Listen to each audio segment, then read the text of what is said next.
చేసిన తిరుగు కనుక వాళ్ళు ఎవరన్నా మిమ్మల్ని నన్ను కూర్చుని అడిగితే ఇవన్నీ చేయాలని కోరుకుంది ఎలా చేస్తే బాగుంటుందంటే ఖచ్చితంగా ముందుగానే ప్రజల ముందు పెట్టి ఎందుకు చేస్తున్నామని చెప్పి అన్ని పార్టీలను కూర్చోబెట్టి వాళ్ళతో సంప్రదింపులు తప్పి ప్రైవేట్గా అందరినీ ఒప్పించి పెట్టండి నేను చెప్పాను. కానీ మీరు నేను కాదు నిర్ణయం చేసేది. ప్రతి పార్టీకి ప్రతి ప్రభుత్వానికి వాళ్ళ రాజకీయ వ్యూహాలు వాడుకుంటారు. కాబట్టి వాళ్ళు ఎందుకు చేశారని చెప్పని మీకు నాకు దగ్గర సమాధానం లేదు.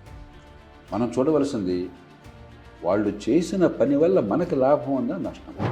నువ్వు ఇట్లా చేసావు కాబట్టి నాకు ఇష్టం లేదన్నది అది తర్కం, పనికి సరైన తర్కం కాదు. అది ఊరికే మొండి వాదన అవుతుంది, కష్టమే సవాల్ అవుతుంది. ఏ రూపంలో చేసినా కూడా వాళ్ళు ఈవేళ రాష్ట్రాలకి మీకు జనాభా శాతం తగ్గినా కూడా దక్షిణాది రాష్ట్రాల కింద చెప్పాను, ఆంధ్రప్రదేశ్ తెలంగాణ రెండుకి కలిపి 8 సీట్లు తగ్గుతాయి. 42 బదులు 34 అవుతాయి.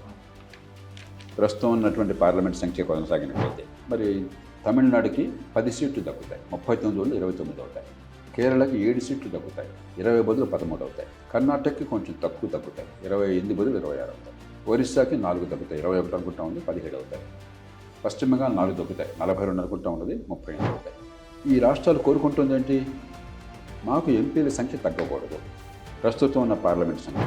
అది మేము చేస్తామని ముందుగానే చెప్తే బాగుండేది. కానీ హోంమంత్రి మొన్నటి సమావేశంలో పార్లమెంట్ చర్చలో బహిరంగంగా మీకు ఉన్న సంఖ్య తగ్గకుండా ఈ ఉన్న సంఖ్య మీదే 50% అదనంగా అందరిలాగానే నేను అంతకంటే ఎక్కువ వెళ్ళి ప్రతి రాష్ట్రానికి సంఖ్యను చెప్పి ఆంధ్రప్రదేశ్ 25 స్థానాలు ఉన్నాయి, దాని మీద 50% పెంచడం అని చెప్పంటే ఇంకో 12.5 అంటే 13 పెరుగుతాయి, 35 స్థానాలు వస్తాయి. తెలంగాణకి 17 స్థానాలు ఉన్నాయి, 50% పెరగడం అంటే 8.5 అంటే 9 స్థానాలు, 26 స్థానాలు వస్తాయి అని అంకెలతో సహా చెప్పి నా దగ్గర రాజ్యాంగ సవరణ ఆ అంకెలతో సహా ఉన్నది. మీరంతా ఒప్పుకుంటే దీన్ని కాపీలు చేసి మీ అందరికి పంచి సవరణ ప్రతిపాదిస్తాను.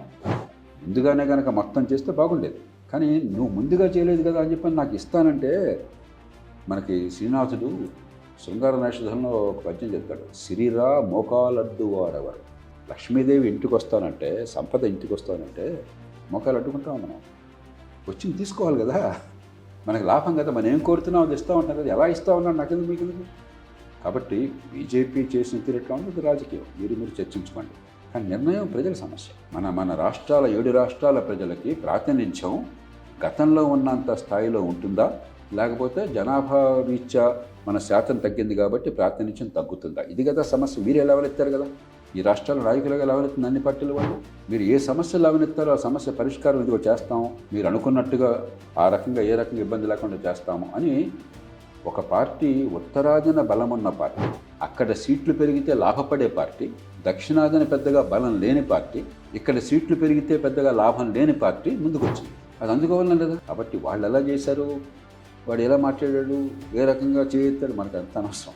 అసలు ఏం జరుగుతోంది, ఏం ప్రతిపాదన చేశారు, మనకు లాభం అయితే అందుకోవాలి. ఇంక వేరే రకంగా ఆలోచిస్తే రాజకీయం నడవదు. ఎంత సంక్లిష్టమైన దేశం.